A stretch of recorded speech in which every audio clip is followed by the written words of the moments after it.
After delivery या फिर post pregnancy women की बॉडी में बहुत ज़्यादा वीकनेस आ जाती है, जिससे कि उसको तरह तरह की परेशानियां होने लगती हैं। वो परेशानियां हमें फेस ना करनी पड़े, जिसके लिए हमारे बड़े लोग हमको कुछ खाने के लिए देते थे, जिनमें से एक चीज़ आज आपके साथ मैं शेयर कर रही हूँ। So hello everyone, welcome back to our channel Shivam son blogs.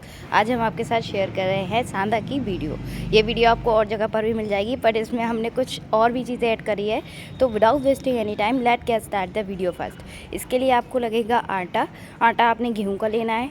उसके साथ लगेगा आपने घी के साथ आपने लगेगी कच्ची खांड। फिर आपको लगेंगे गिरी बीज, खरबूजे के बीज, दखनी मिर्च, और उसके साथ आपने लगेगी खसखस, जीरा, अजवाइन, पिस्ता, और उसके साथ मखाने ले सकते हैं आप। पिस्ता ऑप्शनल है, मर्ज़ी हो तो लीजिए।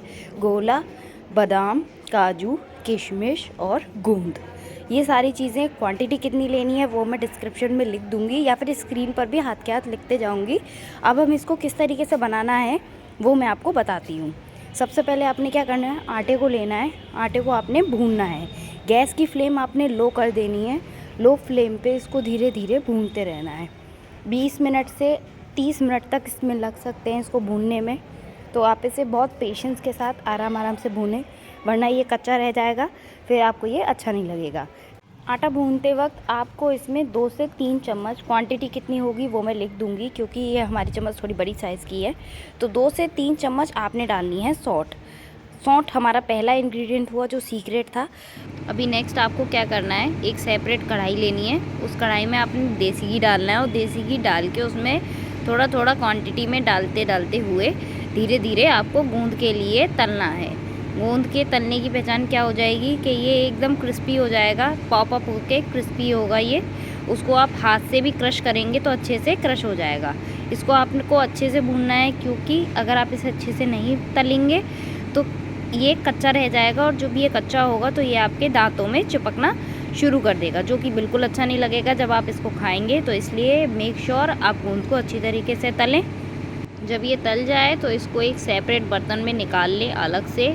फिर उसी कढ़ाई में आपको सबसे पहले डालनी है आलमंड्स।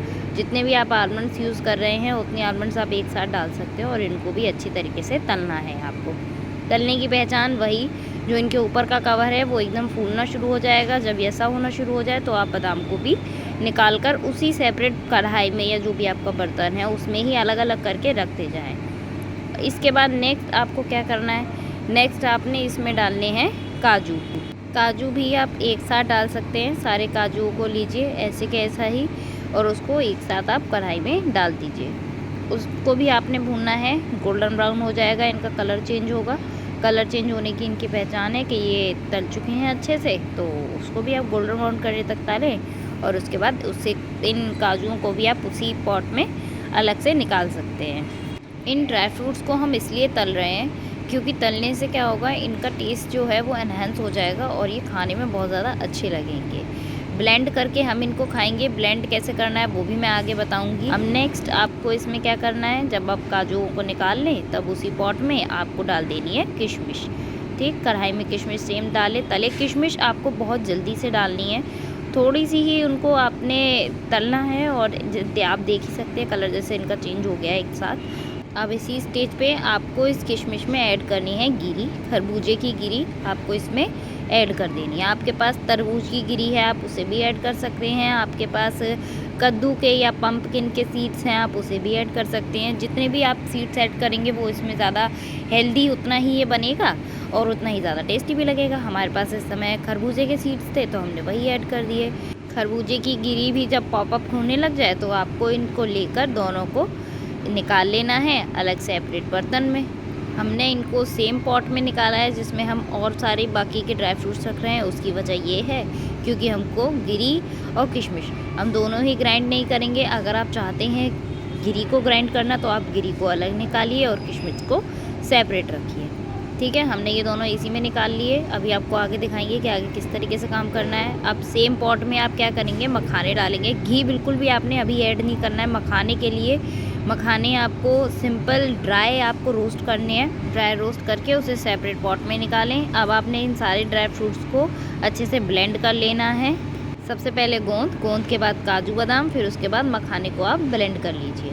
अब आपको कढ़ाई डालनी है। कढ़ाई में डालना है आपने घी डाल के आप उसमें ज़ीरा डालिए। ज़ीरे को अच्छे से आपने भूनना है, तलना है, कुछ भी कह सकते हैं। घी के साथ कर रहे हैं काम तो इसलिए मैं तलना बोल रही हूँ। आपको इन्हें तलना है, जिस तरीके से आप ज़ीरा तलते हैं उसी तरीके से ज़ीरा तलें। उसके बाद आपने इसमें साथ ही साथ ऐड कर देनी है अजवाइन। अजवाइन को भी आप इसके साथ ही साथ तलते रहेंगे। उसके साथ आपने डाल दीजिएगा इसमें सफ़ेद मिर्च, जिसको हम दखनी मिर्च भी बोलते हैं, तो दखनी मिर्च भी आप इसमें डाल सकते हैं। उसको तीनों चीज़ें अब आपने अच्छे से यहाँ पे भून लेनी है। भूनने के बाद आप इनको एक सेपरेट पॉट में निकाल दीजिए। फिर उसी कढ़ाई में बिना घी डाले आपको गोला डाल देना है और गोले को भी रफली आपने फ्राई करना है। साथ में आप इसमें डाल दीजिए खसखस। खसखस के साथ गोले को इसी तरीके से आप भून लीजिए। फिर अब आप देख सकते हैं सारे ड्राई फ्रूट्स को हमने ग्राइंड कर लिया है।